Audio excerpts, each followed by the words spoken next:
오늘 우리가 함께 살펴볼 이야기는 바로 이건데요. 마이크로소프트가 내놓은 AI 확산 보고서를 바탕으로 한 질문입니다. AI 격차. 과연 누가 미래를 만들어가게 될까요? 자, 먼저 이 어마어마한 숫자부터 한번 보시죠. 12억. 이게 대체 무슨 숫자일까요?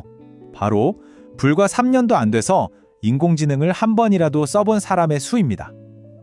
정말 믿기지 않을 정도의 속도죠? 이 그래프를 보시면 그 속도가 얼마나 엄청난지 바로 감이 오실 거예요. 자, 저 파란색 곡선, 저게 바로 AI거든요. 거의 수직으로 솟구치고 있죠. 스마트폰이나 인터넷, 심지어 전기가 보급되던 속도보다도 훨씬 가파릅니다. 말미대로 인류 역사상 가장 빠르게 퍼져나가는 기술이라는 거죠. 그런데 말이죠. 바로 여기서 우리가 진짜 던져야 할 질문이 나옵니다. 과연 이 엄청난 기술의 혜택을 우리 모두가 똑같이 누리고 있는 걸까요? 안타깝지만 이 지도를 딱 보면 답이 너무나 명확하게 보입니다.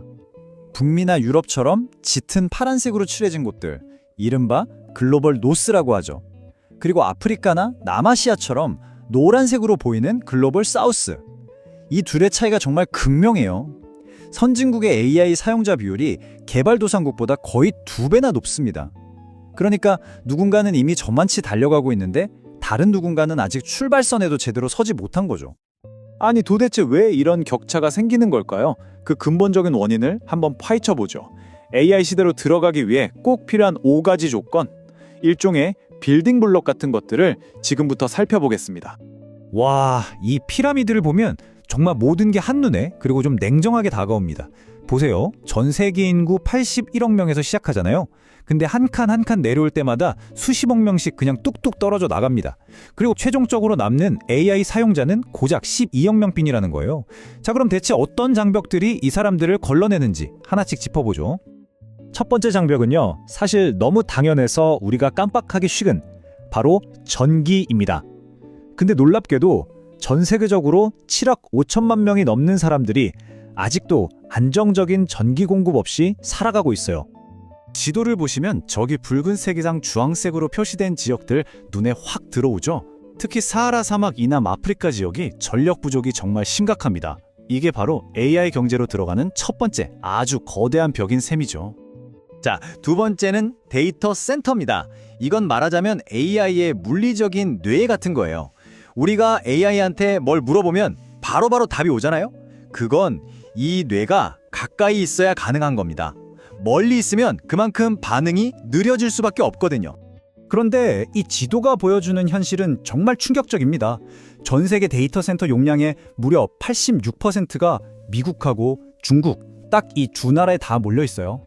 남아메리카나 아프리카, 중동 쪽을 한번 보세요. 거의 텅 비어 있죠.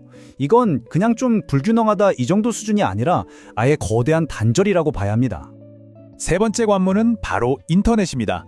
AI라는 이 새로운 세계로 들어가려면 반드시 통과해야 하는 문이죠. 근데 그 문 자체가 아직 모두에게 활짝 열려 있는 게 아닙니다. 이 지도가 바로 그 다음 필터, 즉 걸러지는 과정을 보여주는 거예요.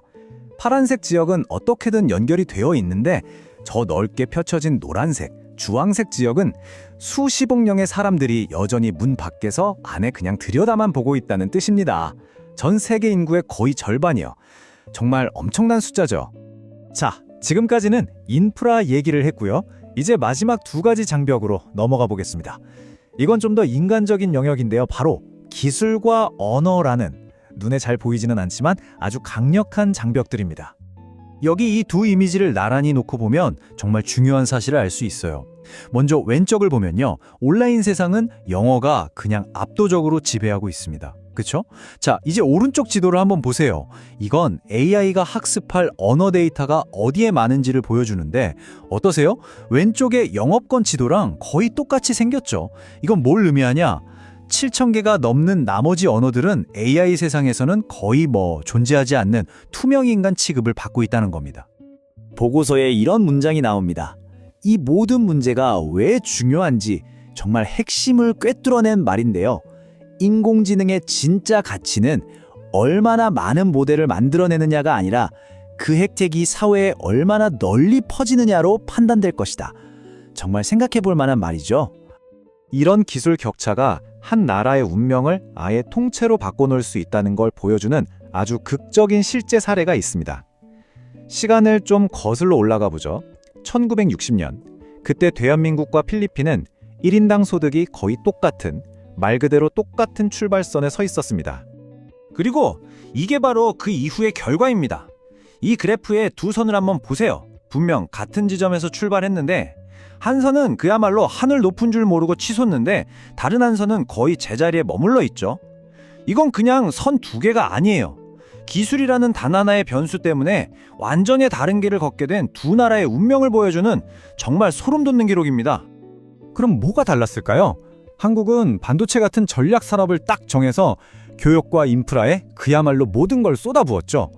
신기술을 국가적인 목표로 삼았던 겁니다. 바로 이 국가적 전략의 유무가 모든 걸 바꿔놓은 거죠. 자, 그럼 다시 현재로 돌아와서 미래를 생각해보죠. 이 엄청난 격차, 과연 누가 줄일 수 있을까요? 누가 더 공평한 AI의 미래를 만들어갈 수 있을까요? 보고서는 여기서 세 그룹의 역할을 강조합니다. 첫째, 새로운 AI 모델을 만드는 개척자들. 둘째, 데이터 센터와 네트워크를 까는 인프라 구축자들. 그리고 마지막으로 이 기술을 실제 현장에서 써먹는 바로 우리 같은 사용자들입니다. 그리고 진짜 중요한 포인트는 이겁니다. 엄청난 진보는 그냥 누가 혼자 대단한 걸 발명한다고 해서 짠 하고 나타나는 게 아니라는 거예요. 이 세 그룹, 그러니까 만드는 사람, 따는 사람, 쓰는 사람이 서로 영향을 주고받으면서 함께 발전할 때 바로 그때 진짜 변화의 가속도가 붙는다는 거죠. 인공지능은 이제 좋든 싫든 우리 곁에 와 있습니다. 그래서 이제 질문은 AI가 세상을 바꿀까? 이게 아니에요. 진짜 질문은 이겁니다. AI가 과연 누구의 세상을 또 어떻게 바꿀 것인가? 그리고 그 질문에 대한 답은 오늘 우리가 살펴본 이 AI 확산의 격차를 어떻게 줄여나가느냐에 달려 있을 겁니다.